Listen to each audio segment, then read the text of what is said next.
पहले एक बार इस क्वेश्चन को ध्यान से रीड करते फिर इसका सोल्यूशन निकालेंगे। The angle of elevation of a cloud from a point 60 metre above the lake is 30 degree and the angle of depression of the reflection of the cloud in the lake is 60 degree. Find height of the cloud. ये सवाल ऐसे है कि तुम्हारे सामने एक छोटा सा माउंटेन है जिसका हाइट है 60 मीटर एंड इस माउंटेन के ऊपर एक बच्चा बैठा हुआ है जो ऊपर क्लाउड की तरफ देख रहा है, making an angle of elevation 30 degree, यानी इधर तुम्हारा आ गया क्लाउड। अब इस माउंटेन के नीचे इधर है लेक। अब जाहिर सी बात है लेक में इस क्लाउड का रिफ्लेक्शन दिखेगा एंड रिफ्लेक्शन दिख रहा है लगभग इधर, लेट्स से। अब ये बच्चा इस रिफ्लेक्शन पे जब देखेगा तो एक एंगल बना रहा है जिसको बोलते हैं एंगल ऑफ डिप्रेशन एंड ये हो गया 60 डिग्री। अब जाहिर सी बात है कि लेक से जितना ऊपर ये क्लाउड होगा उतना ही नीचे इस क्लाउड का रिफ्लेक्शन पानी में आ रहा होगा, यानी कि ये डिस्टेंस क्लाउड से लेक तक और ये डिस्टेंस लेक से क्लाउड के रिफ्लेक्शन तक ये सेम होना चाहिए। अब मुझे निकालना क्या है, इसमें मुझे फाइंड करना है height of the cloud. Height of the cloud मतलब लेक से कितना ऊपर है ये मेरा क्लाउड, ये मुझे फाइंड करना है। अब इस रास्ते में एक चीज़ तो हमें ऑलरेडी पता है कि ये हाइट क्या होगा। क्यों, कितना होगा ये हाइट? जाहिर सी बात है जितना माउंटेन का हाइट होगा उतना ही इसका हाइट होगा। तो बचा क्या, मुझे इस पॉइंट से लेके क्लाउड तक का ये वाला पॉइंट, ये डिस्टेंस मुझे भी ढूंढ निकालना है। So let me name it something. मान लो कि इसको मैं ए नाम दे देता हूँ, इसको मैं बी नाम दे देता हूँ, क्लाउड को मैं सी नाम दे देता हूँ, लेक के इस सरफेस को मैं एल नाम देता हूँ और लेक के अंदर जो रिफ्लेक्शन दिख रहा है उसको मैं आर नाम देता हूँ। क्या तुम्हें इसके अंदर दो ट्रायंगल दिख रहे हैं? जी हाँ, एक ट्रायंगल इधर जो क्लाउड की तरफ बन रहा है और एक ट्रायंगल इधर जो क्लाउड की रिफ्लेक्शन की तरफ बन रहा है। अब इसके अंदर हमें ढूंढना क्या है, हमें लेक से लेके क्लाउड तक का ये डिस्टेंस ढूंढना है। एल से लेके सी तक का जो डिस्टेंस है वो हमें ढूंढना है। लेक से लेके क्लाउड तक का जो डिस्टेंस है इसके अंदर दो हिस्से हैं, एक तो लेक से लेके बी तक, लेक से लेके बी तक, प्लस दूसरा बी से लेके क्लाउड तक, बी से लेके क्लाउड तक। एल से लेके बी तक का डिस्टेंस हमें ऑलरेडी पता है, कितना है एल से लेके बी तक का distance? It is nothing as but जो ये माउंटेन का डिस्टेंस है जो कि है 60 मीटर्स। तो इसमें कोई दिक्कत नहीं है, हमें सिर्फ दिक्कत है तो ये बी से लेके सी तक के डिस्टेंस का, ये हमें अब तक पता नहीं। ये पता चल जाएगा तो काम बन जाएगा, करेक्ट। सो उसके लिए हम पहले फोकस करेंगे ये वाले ट्रायंगल के ऊपर जो कि ऊपर की तरफ जा रहा है, क्लाउड की तरफ जा रहा है। इन ट्रायंगल ये ट्रायंगल का नाम क्या हुआ? A B C, A B C. अब जाहिर सी बात है ये सब में angle of elevation, angle of depression का बात किया गया है, यानी ट्रिग्नोमेट्री का बात चल रहा है। अब ट्रिग्नोमेट्री में 30 डिग्री, बताइए 30 डिग्री के सामने मैं अभी टैन लगाऊँ, साइन लगाऊँ, कॉस लगाऊँ, क्या लगाऊँ? सो उसके लिए जवाब ये होगा कि भाई तुम्हें चाहिए क्या, तुम्हें चाहिए बी सी यानी तुम्हें चाहिए ऑपोजिट साइड। अब ऑपोजिट साइड मैं इधर लिखे रखता हूँ। अब अगला बचा क्या, हाइपोटेनियस और एडजेसेंट साइड। तो एक बात बताओ, ये हाइपोटेनियस तो इस सम में ज़्यादा इंपॉर्टेंट रोल प्ले नहीं कर रहा है जितना इंपॉर्टेंट रोल ये एडजेसेंट साइड प्ले कर रहा है, क्योंकि ये एडजेसेंट साइड ऐसा साइड है जो कि नीचे वाले ट्रायंगल से भी जुड़ा हुआ है, इजंट इट? तो बेटर होगा कि हम एडजेसेंट साइड को ध्यान दें। तो ऑपोजिट को तो ध्यान देना ही है और साथ में किसको ध्यान देना है? एडजेसेंट। अब एक बात बताओ, ऑपोजिट और एडजेसेंट को मिलाने वाला ट्रिग्नोमेट्रिक रेशियो कौन सा है? एकदम सही बोला, टैन। तो इसका मतलब इधर मुझे लगाना पड़ेगा टैन। टैन के साथ क्या? टैन 30। अब लेट्स सी, टैन 30 तो हमें पता है, टैन 30 होता है 1/√3, तो लिख दिया इधर 1/√3। ऑपोजिट यानी कि ये वाला जो बी से लेके सी तक का जो डिस्टेंस था वो हो गया बी सी।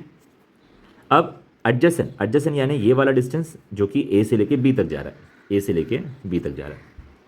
इधर बी सी यानी ये वाला डिस्टेंस। एक काम करूँ, मुझे बी सी एकदम स्टार्टिंग में चाहिए था ना, इसको मैं एक नाम दे देता हूँ एक्स, ताकि मुझे समय बार बार बी सी लिखना ना पड़े। तो इसका मतलब ये जो बी सी है इसको मैं किससे रिप्लेस कर सकता हूँ? एक्स से, राइट। इधर ही मैं इसको रिप्लेस कर दूँ, बी सी को मैं रिप्लेस कर देता हूँ एक्स से। इस पूरे पिक्चर में A B is a unknown, ये तो एक्स है ही जो कि मुझे ढूंढ निकालना है, और ये है √3। तो let me just cross multiply and make it more simple. A B को इधर भेज देता हूँ, ए बी आ गया इधर, √3 आ गया इधर, तो ये हो गया एक्स के साथ √3, एक्स √3। बस पिक्चर को इधर एक बार स्टॉप करके मैं अभी अगले ट्रायंगल पे फोकस करता हूँ। अगला ट्रायंगल जो कि जा रहा है नीचे की तरफ, इस ट्रायंगल का नाम क्या हुआ?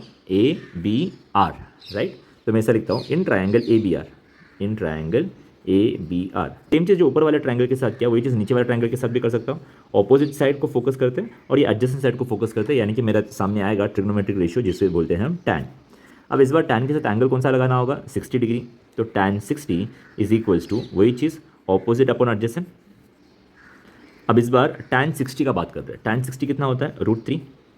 अब ऑपोजिट मतलब क्या हुआ इसमें? ऑपोजिट मतलब ये इधर से लेके इधर तक का पूरा डिस्टेंस आ गया, यानी आर से लेके बी तक, आर से लेके बी तक।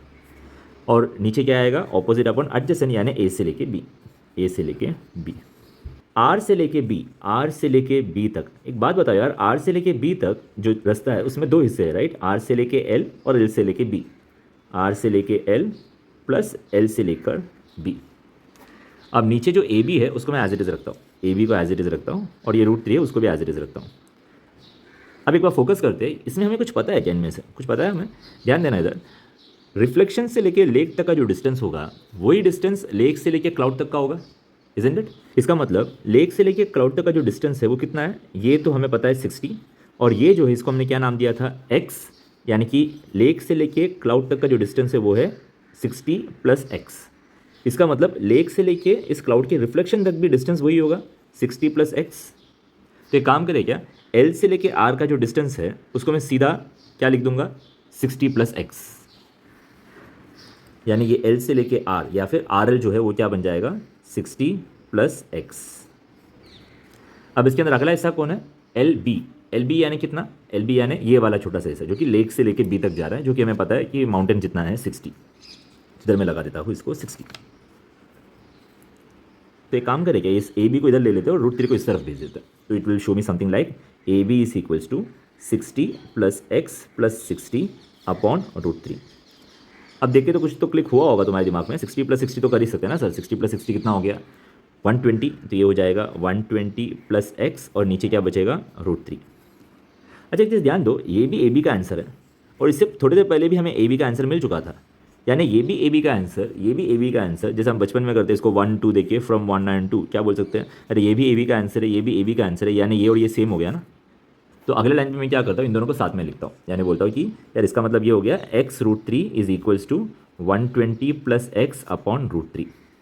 थोड़ा कैलकुलेट करें इसको, √3 को √3 के पास भेजेंगे तो बताओ क्या होगा, √3 × √3 3 हो जाएगा, यानी कि इसको मैं थोड़ा और बेटर वे में 3x लिख दूँ, इंस्टेड ऑफ राइटिंग x3, थोड़ा अजीब लग रहा है ना, 3x लिख देता हूँ।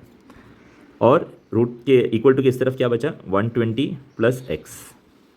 अब जाहिर सी बात है एक चीज़ तो क्लिक होगा ही कि x को x के पास लेकर आना होगा, तो क्या करते हैं 3x को इधर रखते हैं और x को बोलते हैं भाई इधर आ जा, तो ये हो जाएगा -x, तो बचेगा कितना 120।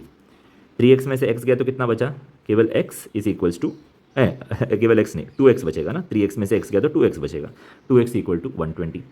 अब मन करेगा ये 2 को नीचे लाके काटने का, जी हाँ करते वही चीज़, x = क्या हो जाएगा 120 और नीचे आ गया ये 2 जो कि 120 को काटने के लिए रेडी है, तो ये बन जाएगा 60। तो x का आंसर कितना आया हमारा 60। बढ़िया, ये x था क्या हमारे लिए, ये x था क्या, ये x तो B से लेके C तक का डिस्टेंस था। क्या हमें B से लेके C तक का डिस्टेंस चाहिए, जी हाँ वही हमें चाहिए था, B से लेके C तक का डिस्टेंस जो कि हम बोलते हैं x, और वो x का वैल्यू आ गया कितना, x का वैल्यू आ गया हमारा 60। उसको उठा के इधर डाल दे यहाँ, तो बोलो क्या हो गया, L से लेके C तक का डिस्टेंस 60 + 60 यानी 120। L से लेके C तक का डिस्टेंस मतलब क्या, लेक से लेके क्लाउड तक का डिस्टेंस, जिसको हम बोलते हैं हाइट ऑफ द क्लाउड। तो यानी आ गया height of the cloud is nothing else but 120 metre.